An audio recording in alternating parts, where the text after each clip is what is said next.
Guys, welcome to another episode of Chasing Leadville 100. Today we have 30 miles for my 30th birthday. We have a fun little crew here going out this morning for 3 loops. So we'll pick some people up along the way and then also restock here at the parking lot. So I'm really excited. It's a beautiful morning, nice and clear, nice and warm. So let's get it. So Monday's workout was 30 miles for my 30th birthday, which was crazy, and we definitely had some elevation gain. I believe my stats were 4,400 gain, 30 miles, just over 30 miles, and it was such a fun experience. The sun is now hitting the mountains back there. We're getting really pretty light. What inspired the idea of doing 30 miles for my 30th birthday? Obviously, it's such a challenge to do 30 miles in the first place, so doing something on my birthday that's really challenging was something that I knew I wanted to do, but also, 30 is a huge deal to me. Going through my 20s was definitely not the average 20-year-old's experience. All of my cancer diagnoses, my surgeries, all of my chemo was all done in my 20s. So reaching 30 for me was honestly such a blessing and has been like such a positive thing in my life. I think a lot of people struggle with the idea of turning 30 because maybe they didn't necessarily accomplish what they wanted to accomplish in their 20s, or they felt as though like they were supposed to be super established by the time they turned 30, and there's like some sort of, I guess, regret or feeling like you didn't necessarily achieve what you wanted to by the time you're 30. The 20s are really where you find out who you are as a person, and I think it's a really developmental stage for most people. I think a lot of people don't necessarily face something like cancer so young. Oftentimes that happens, you know, when you're 50 or 60 and you've established yourself as a human being. And I definitely had to do that in the process of finding out who I was. But turning 30 was something that I wasn't supposed to do, right? I wasn't supposed to be here running. I wasn't supposed to turn 30. So what better way to celebrate my 30th birthday than to do something I was told I would never do again and do 30 miles for my 30th birthday with some incredible friends in Utah. So the 30 miles was broken down into 3 loops plus a little extra. So I actually planned this run with one running here in Utah Valley, and we decided to put it together with some of the community members who wanted to be involved. So what I did is I put a loop together that is local to our community that was around 10 miles, and we were supposed to do 3 loops of that 10-mile loop, and anyone could join at any point in that 3-mile loop. So if they wanted to do a full 10 miles, 20 miles, 30 miles, they could join for that, or any smaller portion of that as well. So we made time frames. We started at 6, 8, and 10. What we ended up doing was we actually ended up doing a longer loop for our first loop, which were some of my core runners, Danny, Shane, and Bart. Those are my actual running friends that I run with on a bi-weekly, weekly, or even sometimes multiple times a week here in the Utah Valley area. So they joined for the first loop, and we had a couple other ultra runners and faster runners for the first group. So we blew through that first loop. I think our average pace was under 10 minutes and 20 seconds per mile, which if you know anything about trail running, that's a pretty fast pace, especially with, I think we hit around 2,200 gain on that first loop, or something close to that.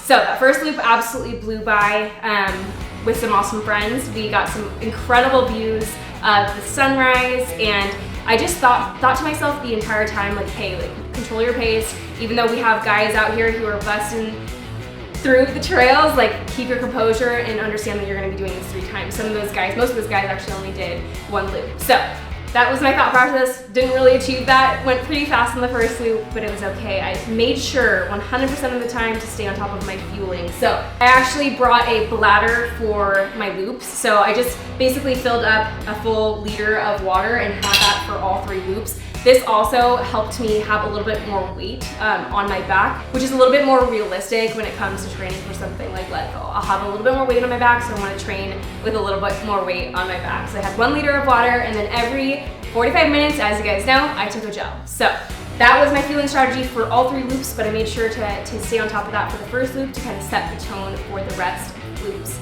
After the first loop, we met up in the parking lot. Devin from Mercedes-Benz Van Center Warner had a little aid station set up, which was so great. There were some snacks, some refueling, and picked up my group for my second loop. And so incredible that I had some people who stayed around for 20 miles, so 2 total loops. We did the second loop. We altered it a little bit to make it a little bit closer to our goal of hitting like 9.4 to 10 miles because our first one is a little bit too long, and we accomplished that. And that loop was great. A little bit more steady and a little bit more on pace with what I thought that we would kind of stick closer to. And that brought us to 20 miles.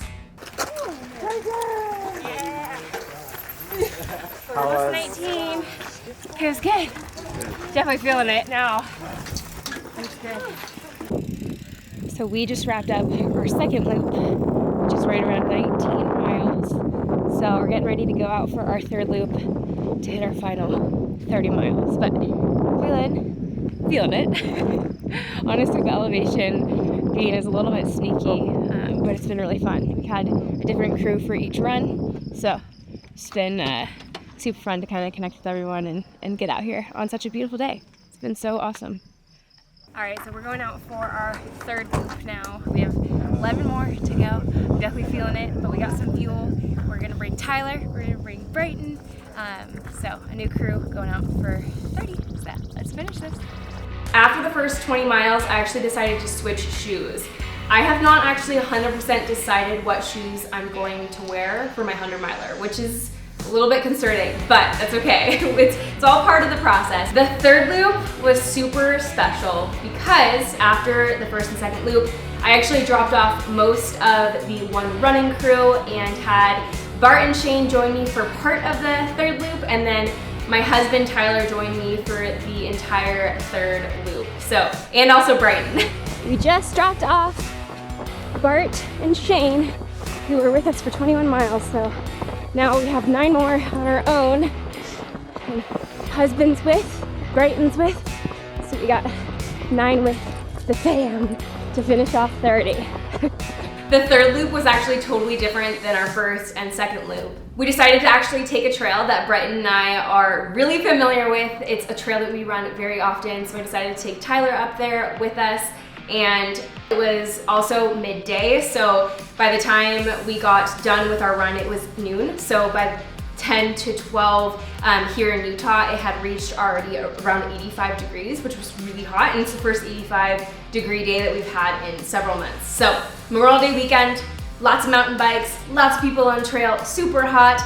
Great way to finish a challenging 30-mile run. We actually did a total of, I believe it was 8 miles on that loop, and I finished the last 2 miles solo. So all by myself, the same way I'm gonna finish Leadville, doing everything kind of on my own, being able to reflect on the experience and kind of grind out the last 2 miles was definitely an experience that I would repeat. I think it's really important to take the time to reflect instead of just getting something done, blowing through it, and then moving on to the next one. So this one was really special for me. So I definitely loved those last 2 miles of kind of grinding through the suck on my own and finishing up with my husband and my pup.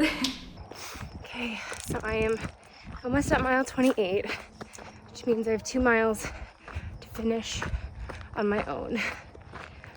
Definitely feeling ready to be done. It's super hot, but grinding away, doing some power hiking up these inclines. I'll run down. Don't have too much left. Let's crush it.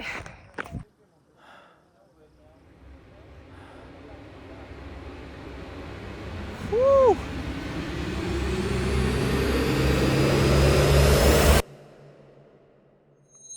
And because we're training for Leadville 100, that is not all that we accomplished for the week.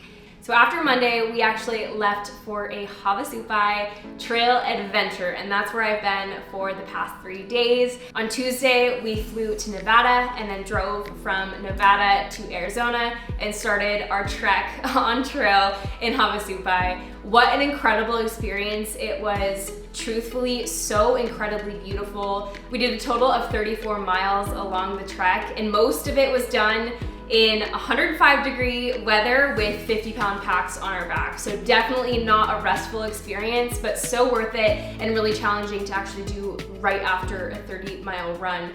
Scalding. Oh, wow. Yeah. Wowie wow. Oh, cliff jumps. That is gorgeous. So it really challenged my muscular endurance, really had me activating some muscles that I haven't used in a while, because backpacking definitely gets you in ways that even running and trail running don't. But that was absolutely incredible. The first day, we started very late because we had to check in at 8 a.m. So we started, I believe, at 11:30, which brought us starting in literally the hottest part of the day in Arizona heat through the Grand Canyon. But we hiked in around 12 miles that day with our huge packs on our back and started our adventure in Havasupai.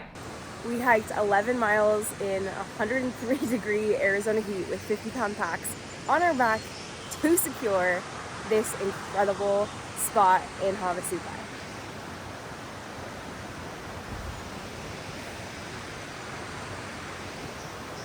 There's no cell connection. There's only incredible experiences to be had there. Great disconnection and great revitalization for me in nature. It's just something that I always feel the need to do, especially if I'm in a season of overwhelm, is going back to places that make me feel very revitalized and disconnected in order to connect with myself and how I'm feeling, and even further solidifies how grateful I am for the experience of training for something like Leadville 100. So that is how we ended the week. It is Saturday today, so tomorrow we start our new week in our 10 weeks out from Leadville 100, back to regularly scheduled strength and running, and I can't wait to take you guys along. Thank you so much for watching another episode of Chasing Leadville 100. We'll catch you next week.